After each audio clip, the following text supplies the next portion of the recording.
pass and start the offense. The defenders know that they're in the scramble, that they're in thumbs down. They're going to be anticipating where the ball is going to be entered so that they can make their rotations a little bit shorter. For example, one of the basic rules is ball pressure. Second basic rule, everyone moves in the direction of the ball. So as the ball is dribbled this way, X3 will be inching towards that side of the court. When the ball is thrown while it is in the air, X1 is rotating, actually trying to beat the ball to the receiver. If he races to beat the ball, then he's going to be there just as the receiver gets it in his hands, and he'll have a great situation to seal the trap. While X1 and X2 seal the trap, O2 is thinking to himself, I'm being trapped, let me get it back to my ball handler. That's exactly what we hope, because while that's happening, X3 is still on the move, anticipating that return pass, and when O2 throws it, he will steal it, shooting the gap in the passing lane, dribble the length of the court for a layup. As we watch in practice conditions, we develop this by a series of simple drills where the 3 offensive players are lined up, 3 defensive players are playing defense. The offensive player will enter the ball, we'll trap, we tell the offensive player to lob it up there, we make the steal and shoot the layup, and then the offensive team immediately turns to play defense, and a new offensive team with a new ball handler on the sideline with his ball comes right back on so that the drill can continue, and each of our players can work on being in the trap and anticipating the pass and making the rotation. That drill is thumbs down, 3-on-3, point, and 2 wings.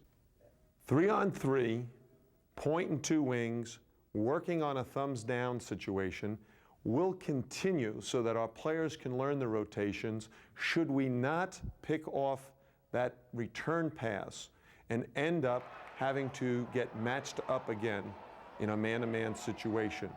You must remember this is a man-to-man defense and that everybody has a matchup to begin with, but you must be willing to rotate to an open man. Right now, we have O2 in a trap with X1 and X2. He has the ball, and he has completed the pass back to the ball handler, O1. X3 wanted to make that steal, but he was a little late.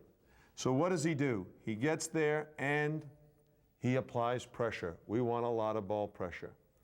Now, X1, who left his man on the pass down, must find a new man. Where does he go? X1 turns to see who helped him. He sees that X3 has played his man, so he rotates to the opposite side of the floor to play X3's man. A very simple rotation. The ball is entered, we trap down, we rotate. When the ball comes out, X1 runs to where his help came from. That is what we tell our players. Run to where your help came from. If you see X3 was guarding your man, then you take X3's man. If someone else is already there, then move to his man. And the key is for this player who was in the trap not to turn and look to see where he should run, but just to take off and be moving in the direction of the ball. That's one of the basic rules, move in the direction of the ball. The ball came this way. You need to be turning and moving that way, because in all likelihood, this pass is going to be thrown, and you need to beat that ball right to that spot so we can get pressure on the ball once again. That's 3-on-3, point and 2 wings, thumbs down situation with one rotation, the point guard trapping down and then rotating to an open man. Now we're going to move to a thumbs up situation. The difference between thumbs up and thumbs down, now we're not going to wait for the ball handler to make a pass. we're going to come up and surprise the dribbler. And that is the key element, surprise. If the ball handler knows it's coming, it's not nearly as effective. But if the ball handler, as he brings the ball across midcourt, thinks you're in your man-to-man defense, and all of a sudden he is surprised by one of our players leaving his man and coming up and trapping him, he is likely to make a quick and not a very accurate decision. In this situation, 0-1 has the basketball, and he is dribbling across midcourt under great pressure. As X1 drives him across that midcourt line, X2 leaves his man, plays the passing lane, and attempts to seal a trap right in this midcourt area, right in this corner. Ball handler comes across, he tries to avoid the trap. He's there to seal the trap with X1. While that is happening, because everybody moves in the direction of the ball, X3 is anticipating the most likely pass, which is a point-to-wing pass over the top of the defense. If he makes that pass, X3 wants to be shooting that passing lane and picking that pass off. Again, we drill 3-on-3. We tell the offensive players to lob the pass up, to give this guy confidence that he's anticipating well and picking that pass off on a regular basis. The key again is good ball pressure, coming up and sealing the trap, not getting beat sideline. Here's where the 2-on-1 herding drill comes in, where the defensive player knows I must take care of my own sideline, don't get beat sideline, stay in my stance, move my feet, don't run out of control at the ball handler. If that happens, you'll for sure get beat. But if you stay down in your stance and get nice and low, there's a good chance that guy will have to lob it over your head to 0-2, his teammate, and X3 will be anticipating that and looking to pick off the pass. Just as in thumbs down, sometimes we rotate and are slightly late getting there and don't pick off the pass. The pass receiver catches it and thinks he's in a great situation. Instead, he's going to be trapped. In this situation, we're in a thumbs down, point, wing, and post. The ball handler has come across the midcourt line on the run with the dribble. X1 has pressured him. X2 has left his man to come up to seal the trap with X1. While the ball was in the air, I'm sorry, let's back up 1 second. While X2 is coming up to seal the trap, 0-1 says, I have an open man and I'm going to make a quick pass. So he makes his entry pass. X2 tried to come up and seal the trap, but the ball got by him. X1 takes off while the ball is in the air, just like he did in a thumbs down situation. And X3 is a little late getting there, doesn't make the steal, but the two of them combined to seal 0-2 in a trap. Now we work very, very hard on being sure that that guy does not get an easy look directly to the basket, that he has to be under a great deal of ball pressure when he receives that pass. X2 then opens up so that he can anticipate either the return pass, which he would try to steal, or a pass into the middle of the court. Again, he's doing his anticipation drill, opening up, and he's going to play more than one man. Thumbs up is a little more dangerous, and it's also a lot more effective than thumbs down. Why? Because if you can surprise the ball handler, you have automatically taken a team out of their normal offense and out of their normal rhythm. You'd be amazed how many times the ball handler himself will throw a bad pass, he'll travel trying to get out of the trap, or he'll simply pick up the dribble and allow us to trap him in the dead man's corner, right in this area here, with no open passes to throw, with nobody open. The natural receivers are being covered. Thumbs up. Very, very effective. You must work on it 3-on-3.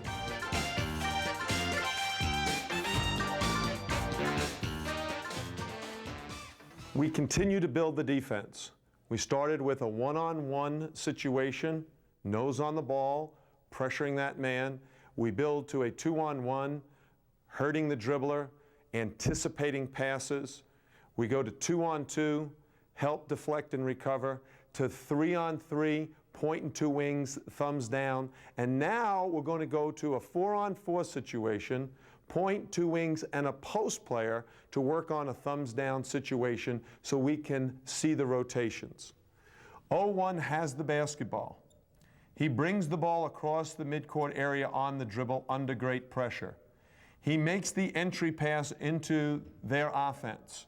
And X1 races to beat the ball to that spot so that he can trap along with X2, the receiver 0-2. While that is happening, X3 on this side of the floor is rotating, looking to pick that pass off. And we know if he does, he pushes the ball down the floor for a transition layup. However, in this situation, he has not picked off the pass. The pass has been completed. And X3 will come and put pressure back on that point guard who received the return pass. 0-1 has moved to here, received the pass, return pass from 0-2, and now is reversing the ball to an open offensive player, 0-3. X3 is now here guarding 0-1. We know from our 3-on-3 situation that X1 is responsible for rotating to the open man, to run to where his help came from. In this situation, X4 has already anticipated that pass and has moved up into the high post area. It's very important, and we go 5-on-5, I'll explain that in a little more detail. When 0-1 gets this return pass, his automatic thought is reverse the ball, just like Coach told me in practice. X4 has anticipated that, and now he will guard 0-3. If he's quick, he may even anticipate that pass and steal it. If he's there a little late, he should be there to put a great deal of pressure on 0-3. Where does X1 run to? Who is the open man? The rule covers that. Run to where your help came from. X4, he helped me, I help him. And there's a good chance if the ball is quickly rotated, pass 0-1 to 0-3, and again inside, X1 might be able to pick off that pass to the post player on offense. It's key that your players keep hustling and moving in the direction of the ball. So when this pass is thrown, nobody in the trap is standing still. They're all hustling. When this pass is thrown, everybody's moving in the direction of the ball, because what's going to happen is a shot's going to be taken. And you want to be in the best rebound position possible. The offensive players, they're strung out. They're trying to reverse the ball and spread the floor. Your defensive players are getting ready to rebound, and they're going to run to the board. Thumbs down situation, point, 2 wings, and a post with not just one rotation, but X4 getting into the rotation and X1 making a second rotation to an open man. We're now going to look at the same situation, point, 2 wings, and 1 post person, and we're going to look at a thumbs up situation. The ball handler, 0-1, is bringing the ball across midcourt under great pressure. As he crosses the midcourt line, X2 will leave his man to trap the ball handler. X4 is going to anticipate that pass and look to pick off the entry pass from 0-1 to 0-2. While that is happening on the right-hand side of the floor, Over here on the left-hand side of the floor, the defenders are moving in the direction of the ball. If the pass is completed from 0-1 to 0-2, we know that X1 will sprint to seal that trap with X4. X3 then will move towards the middle of the floor and anticipate any pass that might go inside. X2 is left to cover this area of the floor, opening up, facing the offense, anticipating where the pass might go. X3 does the same thing behind him. And we work very, very hard to pick off the pass that comes out of this trapping situation. Once it does come out, we know that X1, since he's the one that left his man, he's the one that's going to have to find an open man, and he will rotate. If the ball comes back out this way, X2 will play 0-1. The ball is reversed. X3 will come back to play his own man. X1 then will start to find the open man. X4 will move in the direction of the ball. The key is there's going to be a shot taken right now. Remember, the purpose of the defense is not always to force a turnover. A lot of times it's just to force a quick shot and to take a team out of its normal rhythm. In this situation,